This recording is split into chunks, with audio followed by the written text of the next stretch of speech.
Please, Derek. Please throw 3 touchdown passes to Michael Crabtree. Oh, jeez. Oh, We recording this? what was that? What was that? I have no idea. Let's just pretend. We'll edit that out afterwards, right? Oh yeah, sure. Definitely. Sure. No one will see you talking to a toy Derek Carr doll. There's no way. Yeah, that didn't happen. Let's just pretend that didn't happen. Let's start from this moment. All right, guys. Week 1 is here. It is the eve of the beginning, the NFL season, the 2016 NFL season. We finally made it. Everyone. We made it. We made it. How are you feeling, Leo? We made it. I'm excited. It's draft season ending with something that is both sad and gratifying at the same time, because now there's no more of these just theoretical, wizard-like evaluations of players that are just all made up. Now we're finally going to see, what are these players actually worth?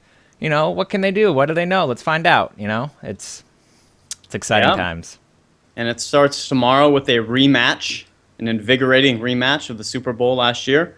The Carolina Panthers, the Denver Broncos. Yes. What do you think of that game? I am anticipating a messy affair, a low-scoring, ugly game with touchdown Trevor leading it. I've been beating the drum that Cam's going to regress all year, so why not have it happen in the opener on Thursday night? So you're predicting like a 9-7 final? 9-6. No touchdowns scored. 3 field goals and 2 field goals. Yeah, McManus versus Gano. There we go. that's the matchup. So that's it. That's your hot start of the week? That's McManus? it. It's going to be a very, You should start McManus for a total of 9 points. Not even very good for a kicker. What about C.J. Manderson? C.J. Manderson going to get hurt on the first touch, and then it'll be the Devontae Booker show. Pick him up. Up. Yeah. If he's not on your roster right now, pick up Devontae Booker. Yeah. End of the show. End Done. of it. That's all we need. That's all we need to say. Get Devontae Booker, win your league. All right, so let's start off the show with a little news segment. This will be the first of our weekly, I suppose, or maybe we'll do 2 a week video pods where we talk about the current week in the NFL and any relevant news. Yes. Waiver wire pickups, trade advice, all that good stuff. So I'm looking at the news here, and the first thing that pops out, just popping off the screen, Jamaal Charles. Oh, my God. What happened to him? Jamaal. I haven't read any of the news in weeks. What happened to Jamaal Charles? He's dead. Oh, well. Yeah, that's it. That's bad. That's really bad. Yeah, drop him. Oh, my God. No, Jamaal Charles gets in a limited practice today. It's Wednesday, so the first practice of the week. Good sign, or do you think it doesn't really mean much? I mean, he's been getting in limited sessions all through training camp, so I don't think it really means anything. I mean, it's good he didn't not practice. It's good it didn't go backwards, but it's not really like practice, man. Yeah, it's like not really any more forward progress than he was already doing. I have my take on what I think is going to happen with the Jamal Acost, but where are you at on the whole Jamaal Charles experience? Where am I at? Yes, where are you at? Where am I at? Well, let me tell you where I'm at. Spencer Ware will be the lead back for the Kansas City Chiefs in a juicy matchup. I'm salivating right now just thinking about it, against the porous San Diego rush defense. Oh my goodness. So fire up your Spencer Ware shares if you have him. If he's unowned in your league, go out and pick him up. He shouldn't be unowned in your league, but if he is, he should be rostered in all 12 team, even 10-team leagues at this point. Yeah. He's basically D'Angelo Williams right now. D-Will Light. D-Will Light. That's what we called him earlier.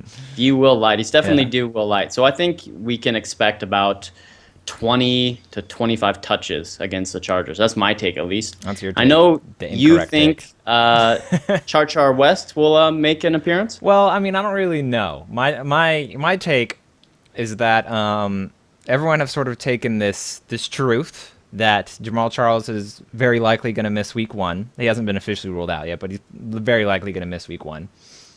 And that Spencer Ware was the 3-down back in the dress rehearsal, the week 3 of preseason. And they're saying, well, he was a 3-down back there. Charles is probably going to miss this game. A plus B equals C. Ware's going to be the guy in this game. Yeah. I am not sure it is that simple because I think possibly part of the reason he was the 3-down back during preseason is West got hurt his elbow, basically missed a month of training camp because of it. But he's practicing. There's a chance he plays this week. I don't really know what's going to happen, but I think there's a version where it's just a complete split, where Wes is getting all the 3-down work. It's the hot hand approach for the early down work. Ware's probably the goal line back, but if all he ends up with is the goal line work, that's not that valuable. It's kind of touchdown or bust. So my opinion is that Ware's upside is very high. He could be this 3-down back that gets 25 touches against a potentially porous run defense, and he has high-end RB1 numbers. Or West is involved. Niall Davis, who is still on the roster for some reason, is involved. And it's this 3-headed beast, and none of them are worth more than like a flex, except for whoever happens to get a touchdown. I guess Ware's the best bet for that. I kind of view him as a mid to low end RB2 who is like touchdown dependent. That's my take. That's offensive. That is an offensive Is take it? to Spencer Is Ware. it? How so? This is about to get all like political talking heads in this. I mean, we're already talking heads. Cutting each other off. Yeah, that's true. Yeah, we already got the Ridiculous. So I'm gonna give you two Here we stat go. lines here. Give me your fucking stats. Player A. Player A.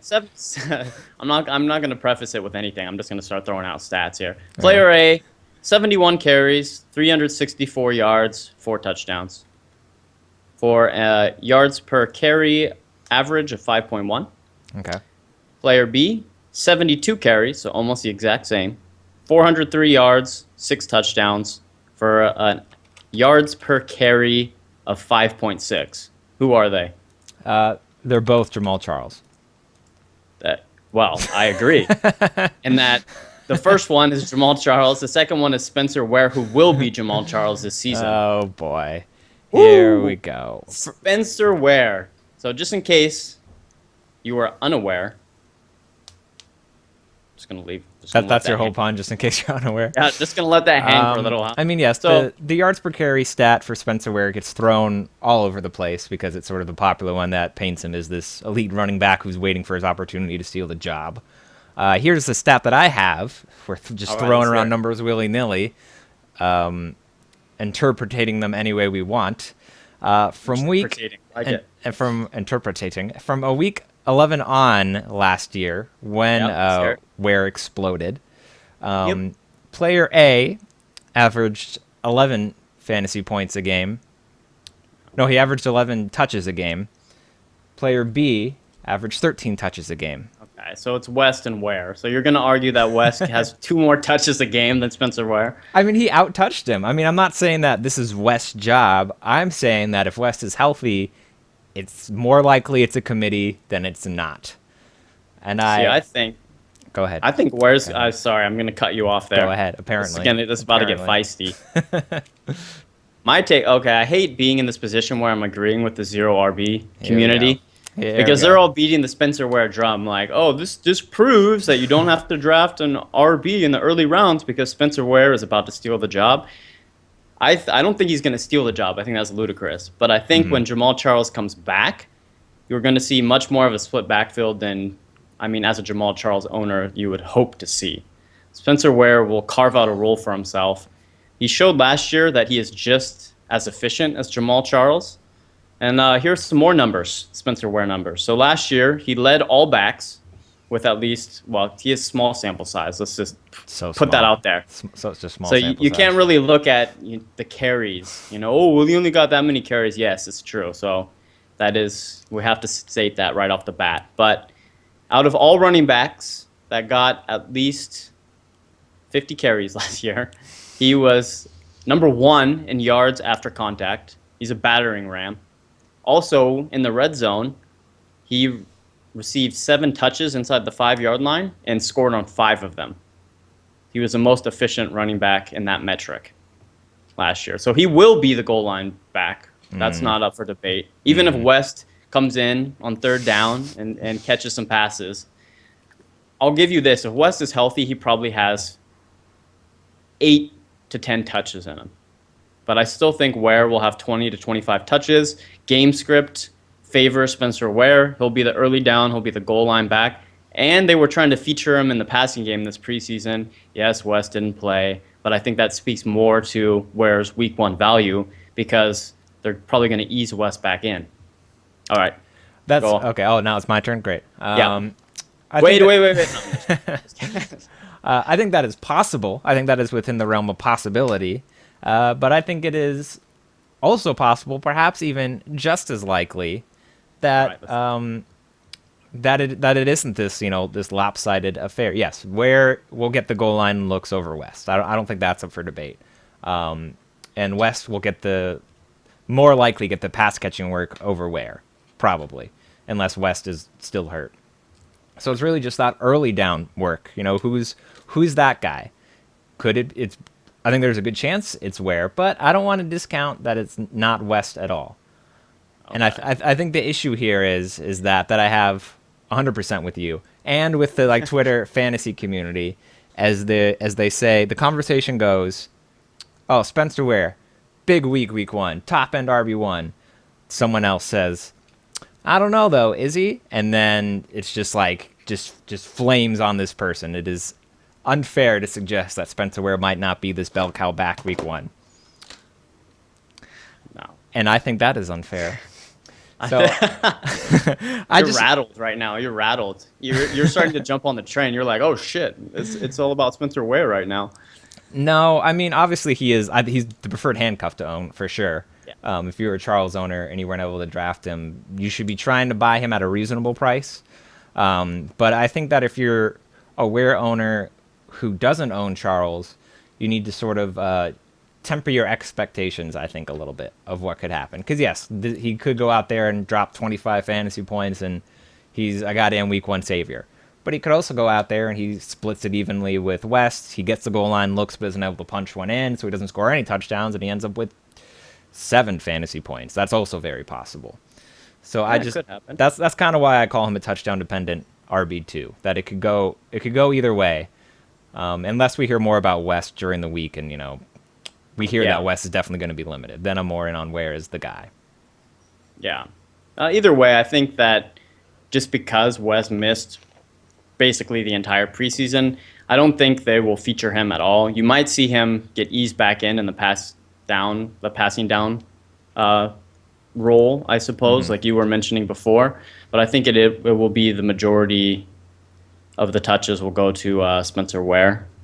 Sorry, I'm looking at the video highlight of Spencer Ware right now. I need to do some studying up. No, with Spencer Ware, he's one of those running backs where his metrics look really, really good on paper, but then he also passes the eye test as well. So if you go and read the rushing expectation article for, let's see, it's written by Joe Holka, so I should throw that out there.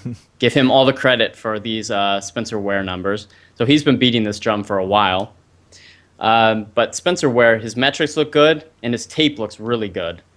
He's not just the prototypical, okay, he's going to bully some players at the line of scrimmage, so he's a battering ram, but he also has pretty slick vision and sneaky speed as well. So if you watch some of his highlights, he'll get the ball, he'll find the hole, and then he'll explode through it quickly, and then he'll just truck a safety that's further down the field once he hits the open green.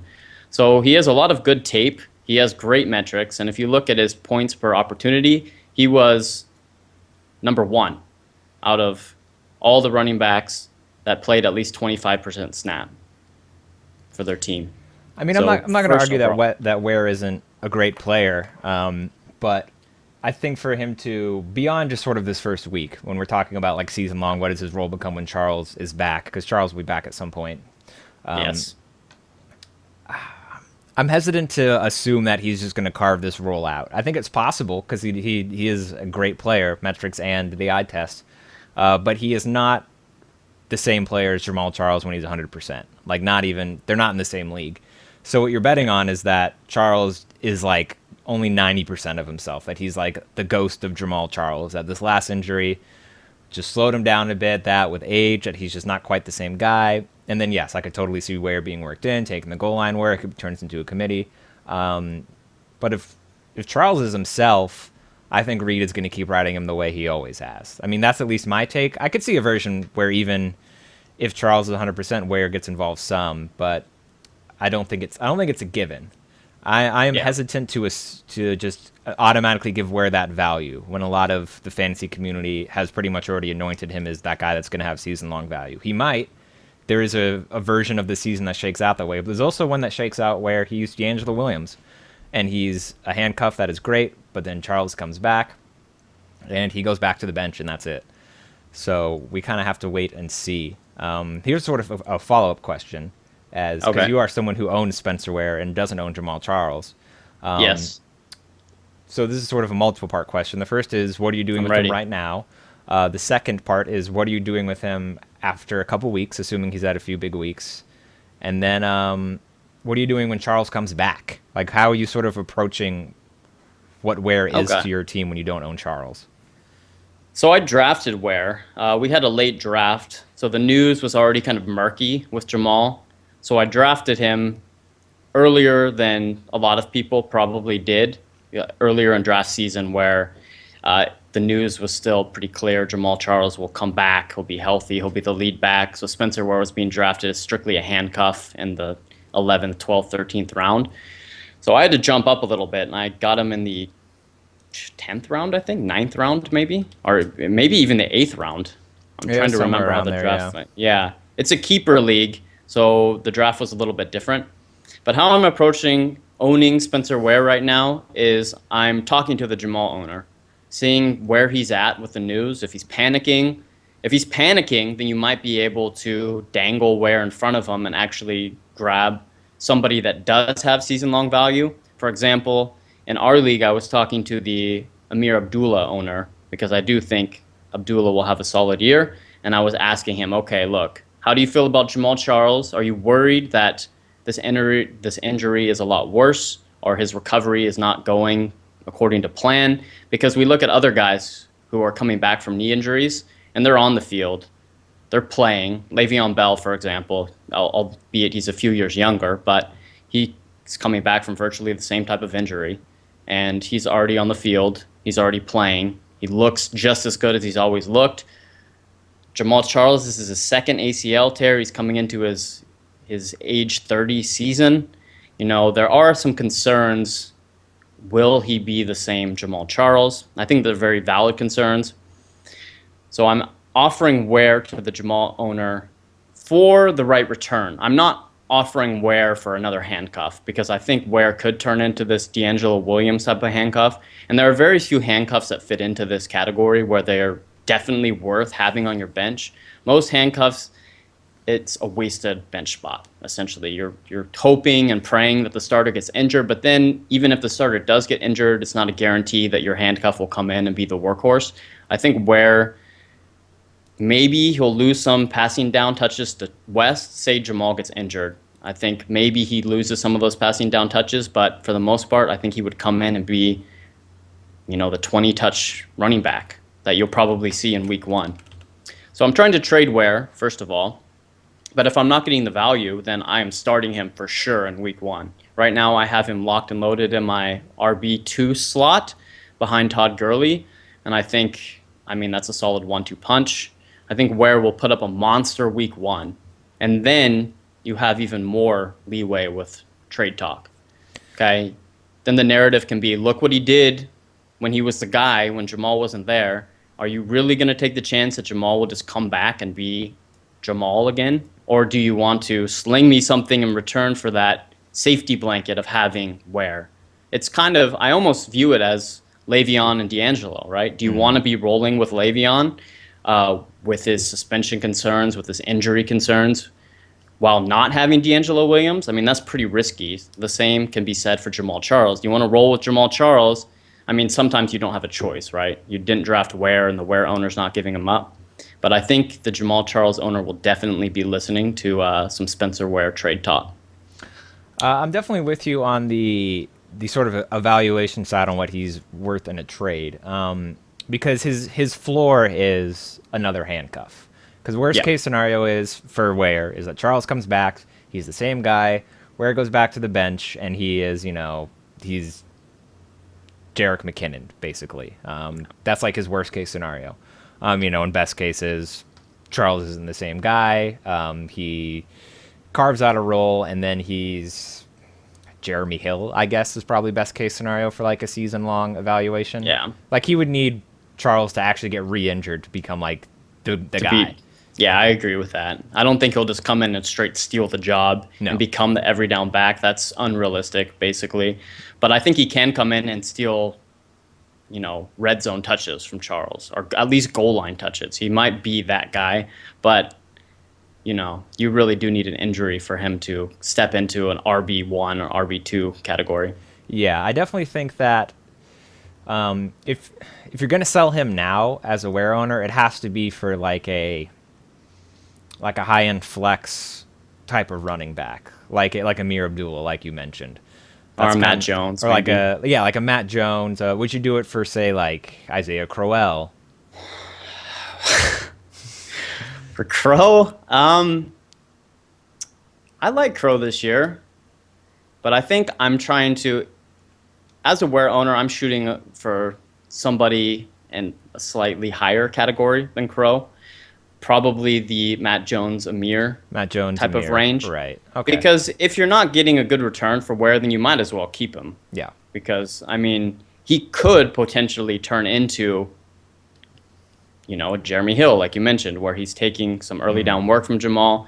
And there is something to be said about them trying to ease Jamaal back in. He kind of gives them the opportunity to do so. Yeah. Because he looked good last year at the end of the year. He looked great in OTAs. And already the conversation when West was healthy in OTAs was that Ware appears to be the guy behind Jamaal. Jamal's recovery is going slower than anticipated. So Ware kind of gives him the luxury. Okay, we don't need to rush Jamaal back into it. And we kind of expected this with Jamaal, right? You mentioned this before, that a slow start was expected, which is why Jamal's a mid to late second round draft pick, his ADP. Yeah, his ADP Yeah. already had that baked in. If he had been healthy, or we had heard from the beginning he was guaranteed to start week 1, he would have been a first round pick still, just based off of what his ceiling is. So his ADP kind of already baked in this while you're missing most of September, because even if he starts next week, he's going to be on a snap count, he's going to get eased back in. Yep. He won't be like caps lock Jamaal Charles, if he is that, until end of September, beginning of October probably. Basically when Le'Veon Bell's coming back.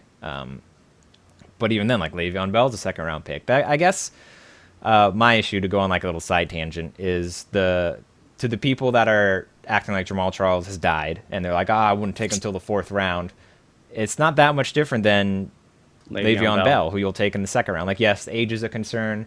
Maybe this is a sign that he's not the same player, but he tore his ACL in week 5 last year. It hasn't been a full year yet, which is the actual normal time total for an ACL recovery. It's not this 10-month recovery that we've seen out of some freak athletes. And Jamal's older, Todd Gurley, Todd Gurley or Adrian Peterson. Not. This isn't an atypical recovery. So if I'm being optimistic and assuming that Charles will, when he comes back, he'll be himself. Maybe, he's not the full 3-down back anymore. Maybe he loses a little bit of work to Ware, but he'll still be an RB1 unless he's not the same guy anymore.